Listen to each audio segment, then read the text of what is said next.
February real estate numbers, inflation in the economy, skyrocketing gas prices, and the Bank of Canada finally raises interest rates. So how's this going to affect your real estate? All this and more in our monthly roundup, so stay tuned.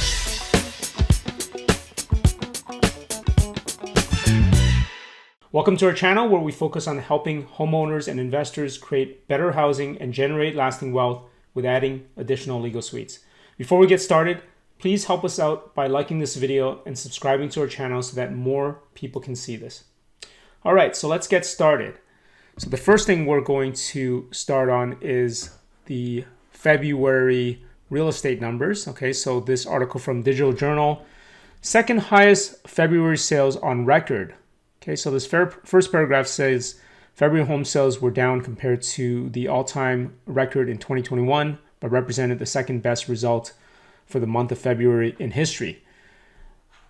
So where's the part that we are interested in, which is the prices. The MLS Home Price Index composite benchmark was up by 35.9% year over year in February. The average selling price for all home types combined was up 27.7% to 1.334 million. And if I just scroll down here, you will see the actual chart. And the number that I like to look at is just to get an idea is the GTA and every home type. So that's condos, single detached, semis, townhouses.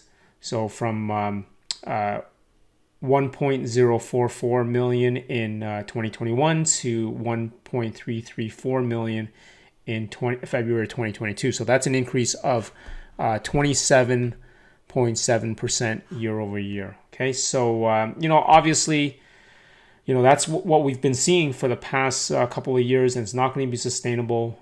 Even if fundamentally things don't change, it's not going to go up in a straight line. So I do caution everyone to be very careful, right? Let's have a look at inflation. So obviously, with housing prices, that is that's is a factor in inflation that we're seeing. So in January, the annual inflation rises to 5.1% according to Statistics Canada. I'm just going to read a couple paragraphs here. The purchasing power of Canadians waned further last month as wages were outpaced by an annual inflation rate that topped 5% for the first time in more than 30 years. The annual inflation rose to 5.1% in January compared with a gain for 4.8% in December. StatsCan reported Wednesday, driving higher prices for housing, gasoline, and groceries. Over the same stretch, wages rose by 2.4%, a gap in purchasing power inflamed by rising costs for essentials like food that often hit lower income households the hardest. Okay, so that's not surprising. You have inflation running at a higher rate than the wage growth. And 5.1% again is the official rate. Most people that I talk to tell me inflation is way higher than what it's officially posted at 5%. Some will say it feels like 20% or higher. It's probably, at least 10-15%, if you really look at it, right? So those three things that they talked about, housing, gasoline, and groceries. We talked about housing going up 27%. Gasoline seems like it's doubled in the past, year and a half, and groceries have gone up quite a bit as well. So there's going to be numbers that don't make sense. A lot of these, numbers are derived from ways that they things that they do to calculate these numbers, don't make a lot of sense, right? They use hedonic adjustments for certain types of products, and if technology increases, they bring deflation down. So just keep that in mind. I don't think most people believe that it's 5%. They feel like it's much higher, right? So this takes us to kind of the next big story, which is gas prices in Ontario. We all know where it is right now. In this article here, gas prices in Ontario are about to skyrocket even higher this weekend. I was out this evening and I think I saw it was $1.82. So this article says record-breaking gas prices in Ontario are expected to see yet another major increase this weekend. Dan Mattig, President of Canada for Affordable Energy. I don't know how you're going to get affordable energy. It's a global commodity. It is what it is. told CTV News Toronto that gas prices will fall on average 1 cent per liter on Saturday before a major spike on Sunday. Prices are expected to jump at least another 11 cents on Sunday to 184 per liter. If prices reach 184 per liter on Sunday, the cost of gas in Ontario will have jumped 24 cents per liter within 1 week. Before this, the previous record in Ontario was $1.61 per liter. Okay, so a couple of major factors. Obviously, we talked about inflation, and a lot of that is driven by the money that is being pumped into the system, right? The quantitative easing that we're seeing and the fiscal spending that we're seeing. That's a big backdrop in devaluing our currency in a lot of cases. But of course, the big issue is what's happening geopolitically. So in this next article, we see as gas prices soar in the wake of Ukraine war, Canadians could see cost of goods go up. I'm just going to read a couple paragraphs here as well. As Canadians feel the strain of record-breaking gas prices, which have no clear end in sight, experts warn the spike in fuel costs could be part of a larger inflationary trend that ripples through the rest of the economy. In recent weeks, energy prices have skyrocketed, driven in part by the Russian invasion of Ukraine, but compounded by legacies from the pandemic, including lower production capacities and increasing demand from consumers. Okay, so it's no surprise if oil prices are going to go up, or if it's a scarce commodity, that's going to affect everything in our economy, right? We rely on oil for everything, not just for driving our cars, but for everything associated with our entire economy, getting the products to our houses, getting groceries to the stores. Even the oil is in agricultural production. Everything around our house, that's all oil. And I'm going to talk a little bit about this kind of, from a different perspective, and discussing, why we might be having the wrong discussion around energy in terms of just kind of where prices are. But before I do that, I kind of want to point this third paragraph here, which is very important. On Tuesday, Shell, the energy giant, announced it would no longer purchase Russian oil and natural gas. And U.S. President Joe Biden announced a ban on Russian energy imports, saying Americans would no longer tolerate subsidizing Vladimir Putin's war. So Russia, I think they're either the third or fourth largest oil producer in the world, right? You can't expect to just turn off that part of the market and expect that it's not going to affect this global commodity. And looking at it from a big picture, as I mentioned, the United States is actually the world's largest producer of oil. A lot of people aren't aware of that, but they're also the largest consumer of oil, and a lot of that has to do with the design of the cities and suburban sprawl and the results of the interstate highway. And here in Canada, we're pretty much lockstep in our consumption habits, right? We have the suburban sprawl, we have the automobile culture. And, one of the reasons why I believe, and a lot of, people in kind of the urban planning space believe that we should design with higher densification is because you're going to be using less resources, right? If you have more individuals that are going to be living on a property, you're going to be using less oil and gas for the energy use. And, you don't even have to be extremely focused on using very, very energy efficient products if you just had more people living in these existing houses.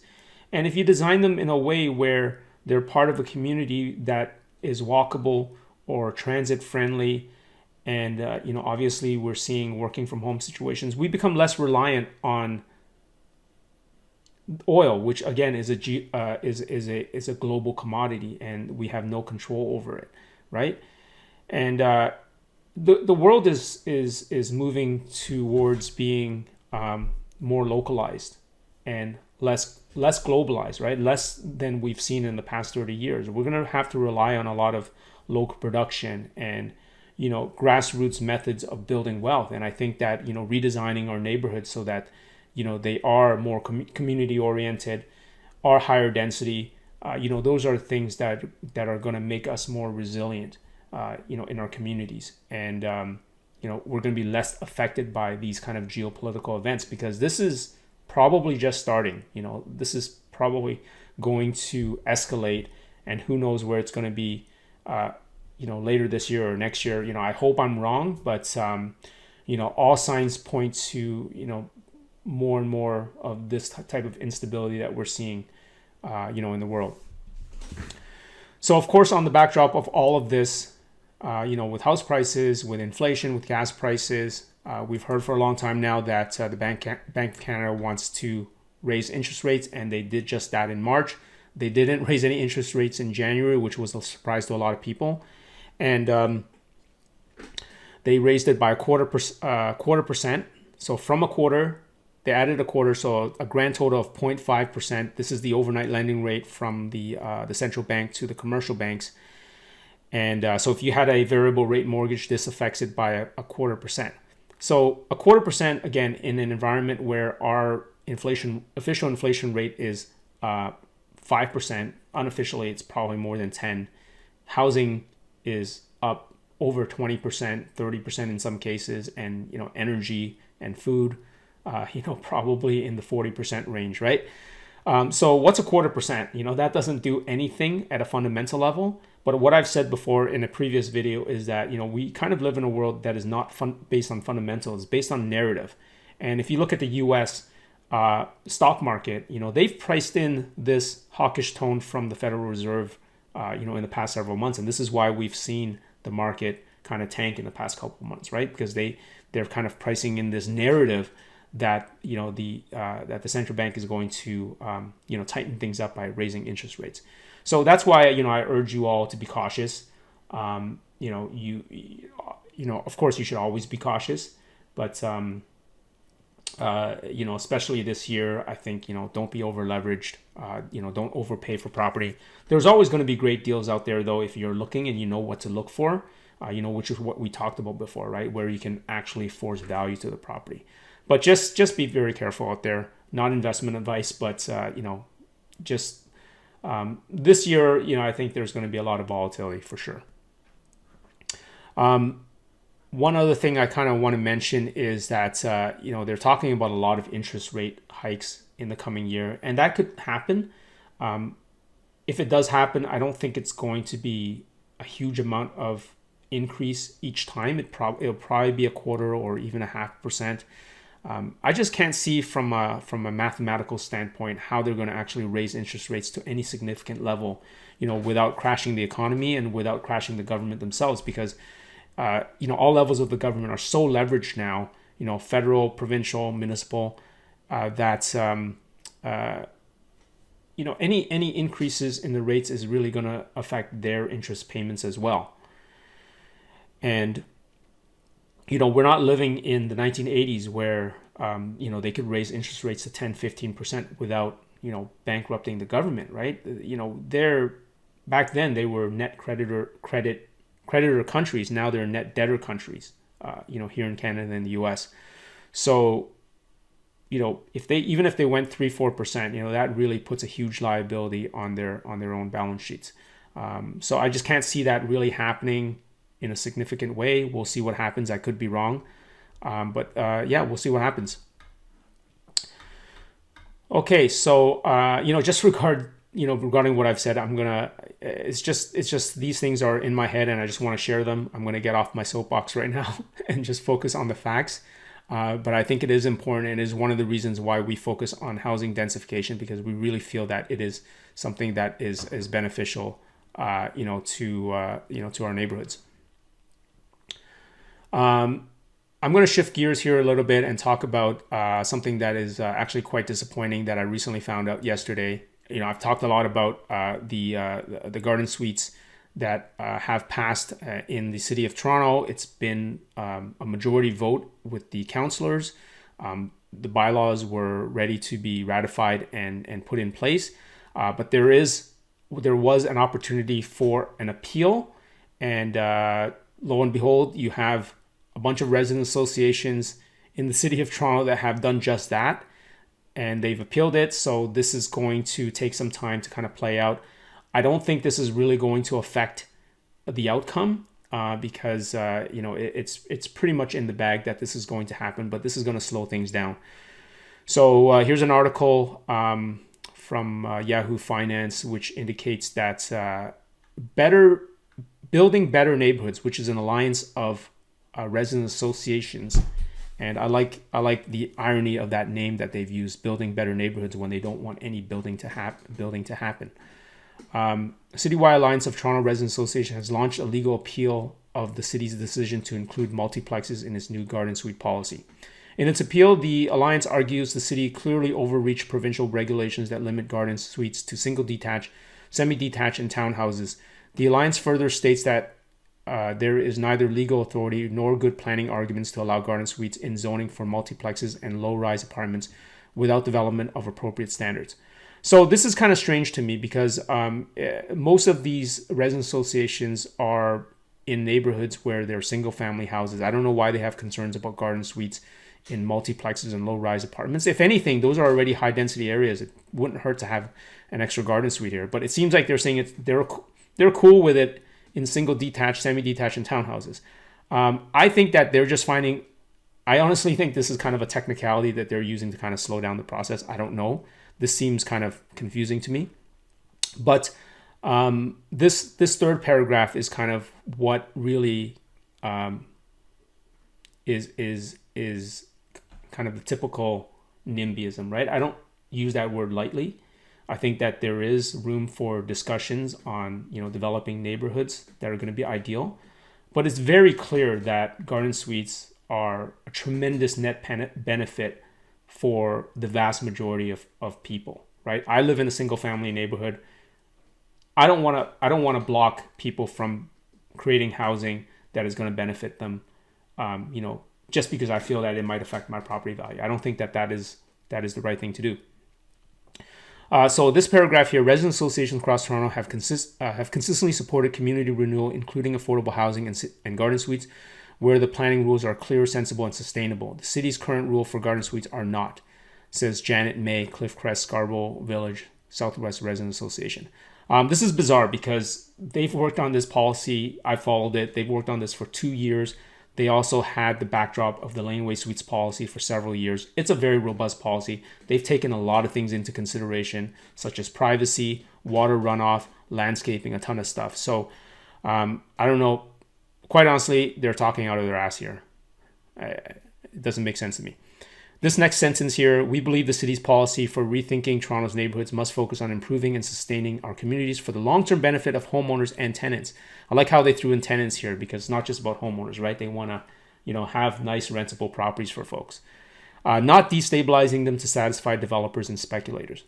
Okay, so this language here is typical when they're trying to, make a certain group of people out to be kind of evil, right? So the evil developers and speculators, as opposed to maybe mom and pop investors and homeowners who kind of want to, build these things for a little bit of financial stability, right? If you replace that with speculators, that's going to sound a lot better. And how are you going to get tenants without people who, own investment property, right? Investors are folks who are, going in, taking massive amount of risk, putting a lot of capital, dealing with cities and municipalities, a lot of blood, sweat, and tears. I work with a lot of them to provide affordable housing to folks. And, this is the kind of stuff we see. So it is, again, this is something that's going to pass. It's not, like I said, it's in the bag. It's just that it's going to get delayed, which again is frustrating. But the more frustrating thing for me is that, ever since this policy was already, the bylaws have been set, I've been contacted by several homeowners in Toronto, and 2 of them were seniors that wanted to, build a garden suite so that they can access this property without having to take stairs, any sort of, going down, up and down, flights of stairs as they age in place.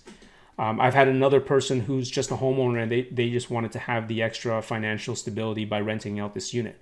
Some of them are moving into the garden suite and renting it out to family members to downsize, and again to not have so much financial burden. And it's just these folks here that are kind of putting up these guardrails and stopping other people from doing these things for their own property, to their own property.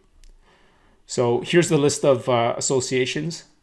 I think at some point we're going to maybe put in some information for folks to contact their MPPs and councillors. I will probably follow up with that information at some point. I want to show you all a map here just to kind of give you a little bit of context. This is the a map, the interactive zoning map for Toronto that we use to find out the zoning for a particular property. And if you look at this Toronto map here, all these red areas are the very high density areas, and then you see strips of it. These are high density corridors. This is where all the population growth is happening in Toronto. So when you hear about 50,000, 100,000 people moving into the GTA, they're primarily moving into these areas here, right? This is kind of where we see the very high density condo developments that are happening. The rest of the city, this yellow area here, this is called the yellow belt. This is a phrase from a lot of urban planners. And these are single family homes. They're called neighborhoods, and these are single family homes in Toronto, which is low density. And these are where the garden suites are proposed. And a lot of people don't know this, but there's actually a population decline in a lot of these areas here. And it's not just Toronto, it's in cities and towns across Ontario, across Canada, where you have single family neighborhoods that are out of reach for a lot of families. So unless you're adding in additional housing units, a lot of them can't access it, whether it's for rental or whether it's for purchase. They can't access these neighborhoods to the point where there's a decline in school populations where they even have to close down some schools. There's actually a report from the Ryerson School of Cities, and you can pull that up on Google, where they actually outline a lot of schools that have population decline to the point where they have to close down the schools. So there's a mismatch here, right? You have these red areas that are very high density, and then you have these yellow areas that are just spread out. There's a lot of empty bedrooms. There's a lot of empty nesters that are living in huge houses. And, when you can't build, missing middle housing in these areas, we're going to continue to get a housing crisis, right? So this was a logical next step. Now it's been slowed down. We'll kind of see what happens. But, the good news is that, every municipality is looking into this, and it's going to be just a matter of time before this gets wrapped up. Okay, so I'm not going to leave you on a sour note there. One last thing is I did a podcast with Tom and Nick of Rockstar Real Estate last week, and I recommend you guys check it out. We talk a lot about, of course, garden suites, and then all the housing opportunities that we're seeing from an investment standpoint, from a homeowner standpoint. And for those of you who aren't familiar with Rockstar Real Estate, they're run by Tom and Nick. They're great guys. They focus on, obviously, for a lot of small investors to be able to create, financial stability through real estate. But they cover a lot of stuff with business and with the macro economy that I've learned a lot from. And I'm happy to kind of share that with you all as well. Of course, I have to include the caveat that it's not investment advice, but I sincerely want to share any information that I have, what I'm doing, how I'm seeing the world, and how that affects us and our communities, right? So I really want to be able to share that so that if it benefits any single person out there, I'm very happy about that. Okay, so check out the podcast. You can just go to YouTube, Rockstar Real Estate. The podcast is called the Your Life, Your Terms podcast. A lot of great content, a lot of great guests on there. I've been on there a couple of times, and it was great catching up with them and having a chat. So check that out if you have time. Okay, so that's everything. Sorry I got a little long-winded there today. I hope you like this format of these kind of monthly roundups. I'm going to continue to do them. Hopefully you're going to benefit from them. Again, if you haven't yet done so, please like this video. That really helps me get this information out to people, and subscribe to the channel. And I want to keep growing this and building this community. All right. So thanks for watching, and we'll see you in the next video. Hey guys, thank you so much for tuning in. If you want to learn more about investing in housing densification and how you can get involved, hit that subscribe button. I put together a beginner's guide We cover important bylaw and building code requirements for cities in Ontario and all the design considerations you need to make to successfully complete your project. You can download that through the link in the description below. Until next time, to your success.